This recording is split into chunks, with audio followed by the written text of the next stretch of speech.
നമസ്കാരം. പ്രപഞ്ചത്തിൽ മനുഷ്യൻ മാത്രമാണോ ഒറ്റയ്ക്ക് ജീവിക്കുന്നതെന്ന ചോദ്യത്തിന് ശാസ്ത്രലോകം ഇന്നും കൃത്യമായ മറുപടി തിരഞ്ഞുകൊണ്ടിരിക്കുകയാണ്. കഴിഞ്ഞ കുറച്ചു കാലങ്ങളായി അമേരിക്കൻ ഭരണകൂടം പുറത്തുവിട്ട അജ്ഞാത ആകാശ പ്രതിഭാസങ്ങളെക്കുറിച്ചുള്ള വിവരങ്ങളും സയൻസ് ഫിക്ഷൻ സിനിമകളും ഈ ചർച്ചകളെ വീണ്ടും സജീവമാക്കിയിട്ടുണ്ട്.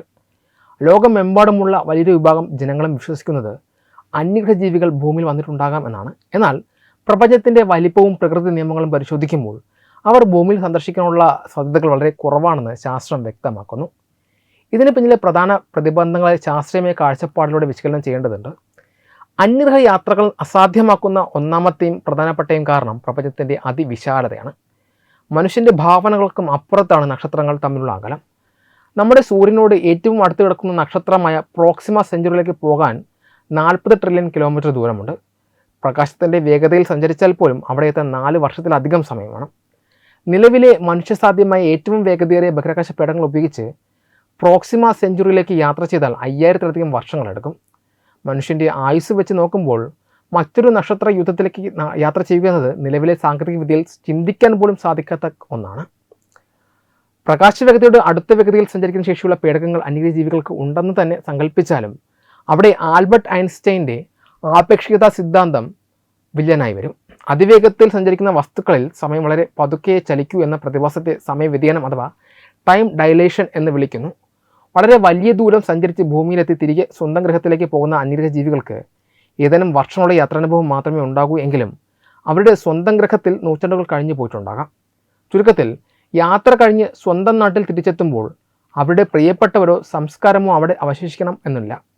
ഈ ഒരു വലിയ ത്യാഗം ചെയ്ത് അവർ ഭൂമിയിലേക്ക് വരാൻ സാധ്യതയില്ല. ബഹിരാകാശ യാത്രകളിലെ മറ്റൊരു പ്രധാന വെല്ലുവിളി ഊർജ്ജമാണ്. ഒരു വസ്തുവിൻ്റെ വേഗത കൂടുന്തോറും അതിൻ്റെ പിണ്ഡവും വർദ്ധിക്കുമെന്നാണ് ഭൗതിക ശാസ്ത്ര നിയമം. പ്രകാശ വേഗതയോട് അടുക്കുമ്പോൾ പേടകത്തിൻ്റെ ഭാരം അനന്തമായി വർദ്ധിക്കുകയും അതിനെ വീണ്ടും മുന്നോട്ട് നയിക്കാൻ പ്രപഞ്ചത്തിലുള്ളതിനേക്കാൾ കൂടുതൽ ഊർജ്ജം ആവശ്യമായി വരികയും ചെയ്യും. ഇത് പ്രായോഗികമായി അസാധ്യമാണ്. കൂടാതെ ശൂന്യമെന്ന് നാം കരുതുന്ന ബഹിരാകാശത്ത് ചിതറിക്കിടക്കുന്ന ഹൈഡ്രജൻ ആറ്റങ്ങളും മറ്റ് കണങ്ങളും അതിവേഗത്തിൽ വരുന്ന ഒരു പേടകത്തെ തകർക്കാൻ ശേഷിയുള്ള മാരകമായ വികിരണങ്ങളായി മാറും. ഇത്രയും വലിയ അപകട സാധ്യതകളും ഭീമമായ ഊർജ്ജവും ചിലവഴിച്ച് ഭൂമിയെപ്പോലൊരു ഗ്രഹം സന്ദർശിക്കാൻ ഇത്രയും വികസിതമായ ഒരു സംസ്കാരം തുനിയേണ്ട കാര്യമില്ല. കാരണം അവർക്ക് ആവശ്യമായ വിഭവങ്ങൾ സ്വന്തം ഗ്രഹത്തിലോ സമീപത്തോ നിർമ്മിച്ചെടുക്കാൻ അവർക്ക് സാധിക്കും. ഭൂമിയുടെ അന്തരീക്ഷവും അവിടുത്തെ ജീവജാലങ്ങളും പരസ്പരം പൊരുത്തപ്പെട്ടാണ് പരിണമിച്ചുണ്ടായത്.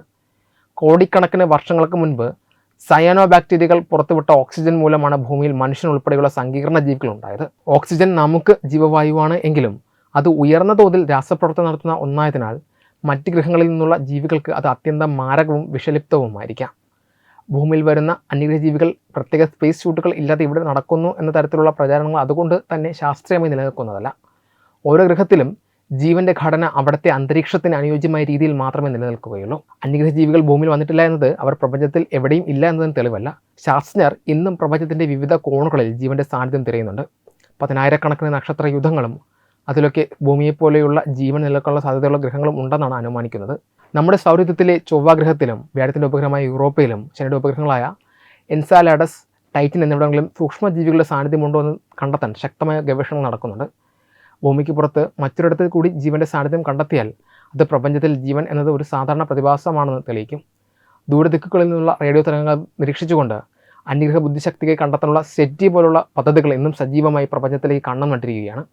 നാം അവരെ കണ്ടെത്തുന്നതുവരെ പ്രപഞ്ചത്തിൻ്റെ അനന്തതയിൽ അവർ എവിടെയോ ജീവിക്കുന്നുണ്ടാകാമെന്ന പ്രതീക്ഷ മാത്രമാണ് മനുഷ്യന് ഉള്ളത്. വെബ് ഡെസ്ക് തത്വമൈ TV.